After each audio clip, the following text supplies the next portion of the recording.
नमस्कार, आप देख रहे हैं क्लीन न्यूज एमपी और मैं हूं आपके साथ महक कपूर। और वक्त हो चला है मध्य प्रदेश की खास खबरों का। सभी खबरों से अपडेट रहने के लिए वीडियो को अंत तक जरूर देखें।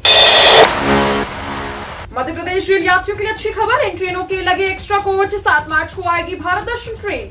मध्य प्रदेश के रेल यात्रियों के लिए खुशखबरी है। पश्चिम रेलवे ने रतलाम रेल मंडल से जाने वाली जोधपुर एक्सप्रेस समेत 11 जोड़ी ट्रेनों में अतिरिक्त कोच लगा दी हैं। दोनों जोधपुर ट्रेनों में जनरल में 3-3 कोच लगाए जाएंगे। आपको बता दें, इसमें 2 जोड़ी ट्रेनें इंदौर की और Delhi Sarai Rohilla express, Udaipur Khajuraho express, Udaipur Kamakhya express सहित मंडल से होकर आने वाली अन्य ट्रेनें शामिल हैं। Indian railway catering and tourism corporation द्वारा संचालित भारत दर्शन यात्री स्पेशल ट्रेन 7 और 22 मार्च 2022 को ग्वालियर आएगी।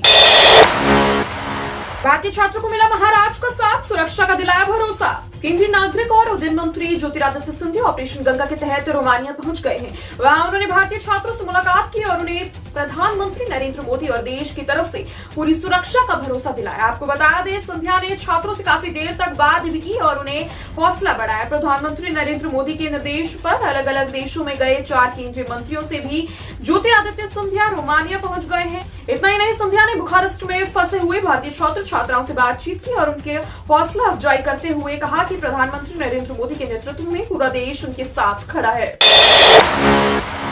19 पाकिस्तानी अल्पसंख्यकों को मिली भारत की नागरिकता, गृह मंत्री नरोत्तम ने सौंपे दस्तावेज। सालों से पाकिस्तान में कट्टरपंथियों की प्रताड़ना झेल रहे 9 हिंदू सिंधियों को मंगलवार को मध्य प्रदेश के गृह मंत्री डॉक्टर नरोत्तम मिश्रा ने 5 नंबर चौक स्थित सिंधु भवन में भारत की नागरिकता के प्रमाण पत्र सौंपे। लोगों ने इस अवसर पर मध्य प्रदेश भाजपा प्रवक्ता दुर्गेश केसवानी का उनके प्रयासों के लिए आभार भी व्यक्त किया। कार्यक्रम के बीच लोगों ने प्रधानमंत्री नरेंद्र मोदी और भारत के गृह मंत्री अमित शाह के प्रति आभार व्यक्त करते हुए उनकी जय जयकार के भी नारे लगाए। 3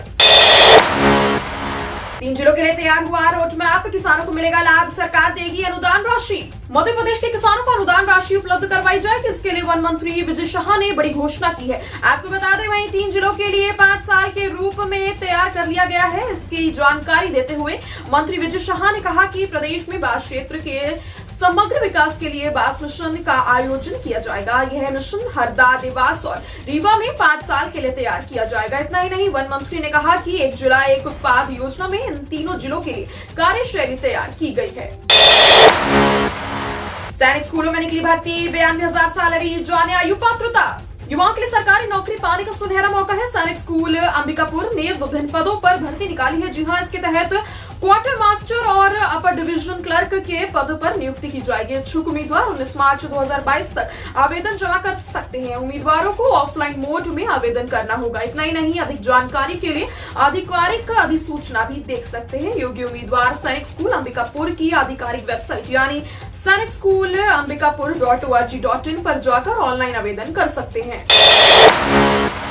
विदेशी एमबीबीएस छात्रों को केंद्रीय मंत्री का विवादित बयान, विवेक तनखा का पलटवार, ना गिराए देश और छात्रों का मनोबल। एक तरफ जहां रूस यूक्रेन विवाद के बीच भारतीय बच्चों को ऑपरेशन गंगा के तहत भारत वापस लाने का कार्य तेजी से किया जा रहा है, वहीं दूसरी तरफ देश के केंद्रीय मंत्री प्रहलाद जोशी का बेहद निंदनीय बयान सामने आया है। आपको बता दें, इस बयान पर कांग्रेस नेता और राज्यसभा सांसद विवेक तनखा ने पलटवार भी किया है। दरअसल आपको बता दें, रूस और यूक्रेन के बढ़ते विवाद के बीच बीते दिनों यूक्रेन में फंसे बच्चों को भारत लाने की पहल शुरू कर दी गई है। इतना ही नहीं, बीते दिनों यूक्रेन और रूस के युद्ध के बीच एक भारतीय छात्र की मौत के बाद केंद्रीय मंत्री प्रहलाद जोशी का बड़ा बयान सामने आया है। आपको बता दें, जिसमें उन्होंने यह कहा है कि विदेश में एमबीबीएस की शिक्षा लेने वाले 90% छात्र ऐसे हैं जो भारत में होने वाली नीट परीक्षा तक पास नहीं कर पाते।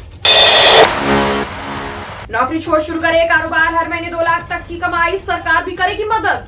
आज हम आपको एक ऐसी बेहतरीन बिजनेस आइडिया देने वाले हैं जिसके बारे में आप केवल 25,000 रुपए में सालाना खर्च करके आप औसतन 1.75 लाख रुपए कमा सकते हैं। जी हाँ, हम बात कर रहे हैं मछली पालन के कारोबार के बारे में।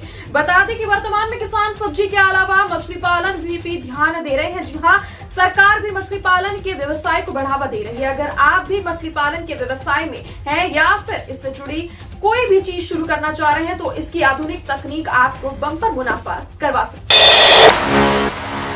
मध्य प्रदेश में कम्युनिटी हेल्थ ऑफिसर पर निकली भर्ती, 966 वैकेंसी, इतना है वेतन। राष्ट्रीय स्वास्थ्य मिशन मध्य प्रदेश के कम्युनिटी हेल्थ ऑफिस भर्ती 2022 का नोटिफिकेशन जारी कर दिया गया है।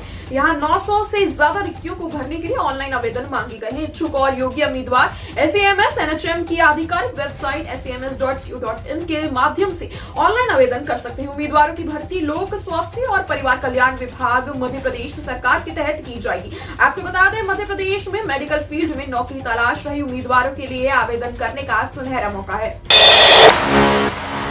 किसानों के लिए खुशखबरी, अब इस खेती के लिए शिवराज सरकार से मिलेगी सब्सिडी। मध्य प्रदेश का शिवराज सरकार हरदा, देवास और रीवा जिलों में 12,324 हेक्टेयर भूमि पर बांस का रोपण कराएगी। जी हां, इन जिलों को एक जिला एक उत्पाद के तहत चुना गया है। इन जिलों का 5 साल का रोड मैप तैयार कर लिया गया है और इसका काम तेजी से शुरू कर दिया गया है। यहाँ बांस रोपण के साथ 3,500 किसान और बांस शिल्पियों को कौशल उन्नयन प्रशिक्षण भी दिया जाएगा। इसके साथ ही बांस प्रसंस्करण की 11 इकाई स्थापित की जाएगी। वन मंत्री विजय शाह ने बताया कि अब बांस पौधारोपण क्षेत्र की सुरक्षा के लिए सीमेंट के खंभे नहीं लगाए जाएंगे, बल्कि बांस के खंभे लगाकर तार फेंसिंग की जाएगी। जिहादी संगठन की वर्चुअल बैठक में इंदौर के सिमी समर्थक हुए शामिल, हरकत में आई खुफिया एजेंसी। जिहादी संगठन की वर्चुअल बैठक में प्रतिबंधित संगठन सिमी समर्थकों के शामिल होने से खुफिया एजेंसियों में हड़कंप मच गया है। आपको बता दें, वीडियो कॉन्फ्रेंसिंग के जरिए हुई बैठक में कट्टर विचारधारा वाले इंदौर उज्जैन के कई युवा शामिल थे। इतना ही नहीं, जांच एजेंसियों को शक है कि बैठक गुजरात बम धमाकों में शामिल आतंकियों को फांसी की सजा सुनाने के लिए चलती हुई है। जी हाँ, 28 फरवरी को हुई इस बैठक की मंगलवार सुबह इंटरनेट मीडिया पर लिंक वायरल हुई तो अफसर सत्ते में आ गए हैं। तो ये थी दिन भर की 10 बड़ी और अहम खबरें। डेली ऐसी अपडेट रहने के लिए क्लीन न्यूज MP को सब्सक्राइब करना बिल्कुल ना भूलें। और साथ ही आप ये न्यूज कहां से देख रहे हैं हमें कमेंट करके जरूर बताएं और वीडियो को लाइक भी करें। धन्यवाद।